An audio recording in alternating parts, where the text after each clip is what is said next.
कभी तुमने सोचा है कि कुछ लोग अपनी जिंदगी को एकदम से बदल देते हैं और कुछ लोग सारी जिंदगी मेहनत करके भी वही के वही रह जाते हैं, और फर्क बस इतना होता है कि किसी ने अपने फोकस को कंट्रोल करना सीख लिया होता है और किसी ने नहीं। ये कहानी है एक ऐसे लड़के की जिसका नाम था कैलाश। कैलाश एक बिल्कुल सामान्य लड़का था, न ज्यादा बुद्धिमान और न ही ज्यादा कमजोर। लेकिन उसकी जिंदगी की सबसे बड़ी समस्या ये थी कि वो किसी भी काम पर टिक नहीं पाता था। उसका दिमाग हमेशा इधर उधर भटकता रहता था और वो खुद भी समझ नहीं पाता था कि समस्या क्या है। उसे लगता था कि वो बस थोड़ा आलसी है या थोड़ा डिस्टर्ब है, लेकिन असल में समस्या उससे कहीं ज्यादा गहरी थी। सुबह उसकी दिनचर्या हर दिन एक जैसी होती थी। अलार्म बजता था, वो उठता था और बिना सोचे सबसे पहले फोन उठा लेता था। बस एक बार देख लेता हूं, और वही एक बार कब 10 मिनट में बदल जाता था, कब 1 घंटे में, उसे पता ही नहीं चलता था। Instagram reels, YouTube shorts, WhatsApp message और अनलिमिटेड स्क्रॉलिंग उसका पूरा दिमाग कब्जा कर लेते थे। उसे लगता था कि वह आराम कर रहा है, लेकिन असल में वो अपनी ध्यान शक्ति को हर दिन टुकड़ों में तोड़ रहा होता था। हर दिन वह एक ही वादा करता था कि कल से मैं बदल जाऊंगा, कल से मैं सीरियस हो जाऊंगा, कल से मैं पढ़ाई शुरू करूंगा, कल से मैं अनुशासन में आ जाऊंगा। लेकिन हर कल वही रहता था और ये चक्र कभी टूटता नहीं था। स्कूल में कैलाश शरीर से तो मौजूद रहता था, लेकिन मन से कहीं और होता था। शिक्षक पढ़ा रहे होते थे, बोर्ड पर लिख रहे होते थे, और कैलाश का दिमाग कहीं और भटकता रहता था। कभी फोन, कभी दोस्त, कभी गेमिंग, कभी अलग अलग विचार। जब शिक्षक उससे सवाल पूछते तो वो खाली हो जाता और कहता, सर फिर से समझाइए। धीरे धीरे उसकी पहचान कक्षा में एक औसत छात्र की बन गई।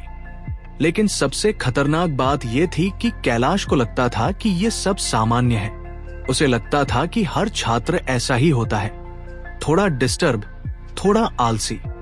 लेकिन वो ये नहीं समझ पा रहा था कि दूसरे लोग अपने फोकस को ट्रेन कर रहे हैं और वो अपने फोकस को बर्बाद कर रहा है। समय के साथ उसका प्रदर्शन और गिरता गया। होमवर्क अधूरा रहने लगा, नोट्स पूरे नहीं होते थे, रिवीजन लगभग खत्म हो गया था और परीक्षा के समय सब कुछ आखिरी पल में होता था, जहां दबाव इतना बढ़ जाता था कि वो पहले से पढ़ी हुई चीजें भी भूल जाता था। एक दिन स्कूल में सरप्राइज टेस्ट हुआ। उस दिन कैलाश को लगा कि यह आसान होगा। उसे लगा कि वह आराम से कर लेगा, लेकिन जैसे ही पेपर उसके हाथ में आया, उसका दिमाग पूरी तरह खाली हो गया। सवाल परिचित थे, लेकिन जवाब याद नहीं आ रहे थे।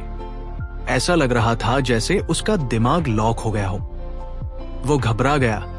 समय तेजी से निकल रहा था और वो बस यही सोच रहा था कि किसी तरह लिख दूं, लेकिन कुछ भी सही नहीं बन रहा था।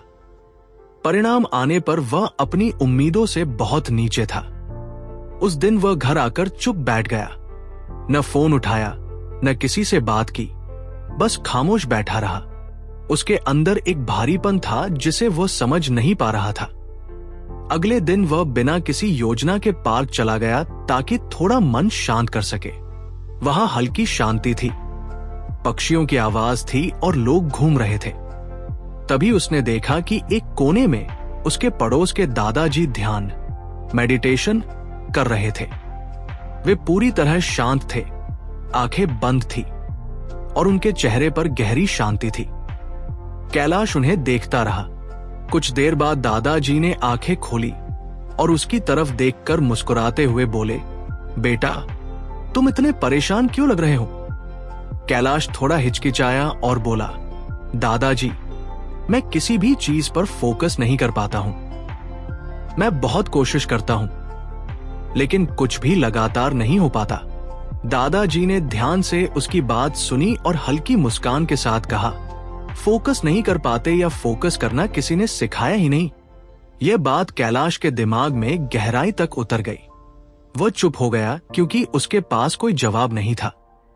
कुछ देर बाद दादाजी बोले, मैं तुम्हें एक लड़के की कहानी सुनाता हूं। उसका नाम संदीप था।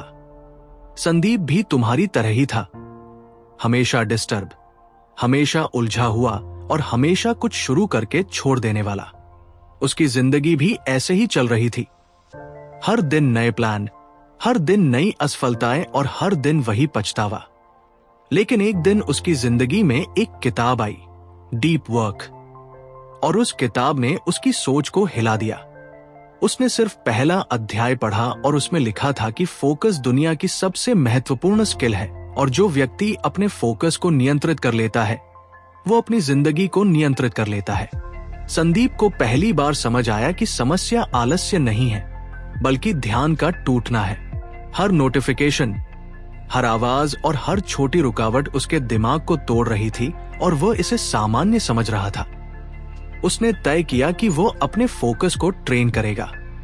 उसने सिर्फ 20 मिनट से शुरुआत की, फोन दूर रखा और एक ही काम पर बैठ गया। पहले दिन उसका दिमाग 100 बार भटकता था, हर 30 सेकंड में फोन देखने की इच्छा होती थी। लेकिन उसने 20 मिनट पूरे किए और यही उसकी पहली जीत थी। अगले दिन वह 30 मिनट बैठा, फिर 45 मिनट, फिर 1 घंटा और धीरे धीरे उसका दिमाग अनुकूल होने लगा। वह डिस्ट्रैक्शन को संभालना सीख गया। वो समझ गया कि फोकस कोई प्रतिभा नहीं है बल्कि एक मांसपेशी है जिसे रोज अभ्यास से मजबूत किया जाता है। संदीप की जिंदगी धीरे धीरे बदलने लगी। उसका काम बेहतर होने लगा, उसकी स्पष्टता बढ़ने लगी और उसे महसूस होने लगा कि वो अपनी जिंदगी को कंट्रोल कर रहा है। कैलाश ये सब सुन रहा था और उसके अंदर कुछ बदलने लगा, जैसे उसकी पुरानी सोच टूट रही हो। दादाजी बोले, मैं तुम्हें हर हफ्ते इस कहानी का अगला भाग सुनाऊंगा। और हर हफ्ते कैलाश वापस आता रहा और संदीप की कहानी सुनता रहा। कभी असफलता, कभी गिरना, कभी वापसी, लेकिन हर बार एक बात समान थी, वापस उठना। क्योंकि संदीप समझ चुका था कि अनुशासन परफेक्ट नहीं होता, वह दोहराया जाता है। कैलाश भी धीरे धीरे प्रयास करने लगा। पहले 10 मिनट, फिर 15 मिनट, फिर 25 मिनट। वो परफेक्ट नहीं था, लेकिन लगातार हो रहा था। वो पहली बार महसूस कर रहा था कि वो बदल रहा है। वो समझने लगा था कि डीप वर्क सिर्फ पढ़ाई नहीं है, बल्कि एक मानसिक अवस्था है जहां केवल एक काम होता है, ना कोई बदलाव, ना कोई ध्यान भटकाव। कभी वो असफल होता, कभी डिस्टर्ब होता, लेकिन अब फर्क ये था कि वो रुकता नहीं था, वो वापस आता था। समय के साथ उसका आत्मविश्वास बढ़ने लगा, अंक बेहतर होने लगे और उसका दिमाग स्थिर होने लगा। एक दिन कैलाश ने खुद से कहा, मैं स्मार्ट नहीं बना, मैं फोकस्ड बना हूं। और उसे समझ आ गया कि सफलता प्रतिभा से नहीं आती, बल्कि ध्यान को नियंत्रित करने से आती है। और अगर तुम्हें भी लगता है कि तुम बार बार डिस्ट्रैक्ट हो जाते हो, तो समझ लो समस्या तुम्हारी मेहनत नहीं है, समस्या तुम्हारा फोकस है। और अगर तुम अपनी जिंदगी बदलना चाहते हो तो एक और किताब जरूर पढ़ो, can't hurt me by David Goggins, जो सिखाती है कि दर्द को ताकत में कैसे बदला जाता है और अनुशासन को हथियार कैसे बनाया जाता है। और ऐसी ही और कहानियों और बुक समरी के लिए बुक एक्सप्लोरर को जरूर फॉलो करना, क्योंकि यहाँ हर किताब सिर्फ कहानी नहीं होती, बल्कि सोच बदलने का तरीका होती है और नई जिंदगी शुरू करने का संकेत होती है।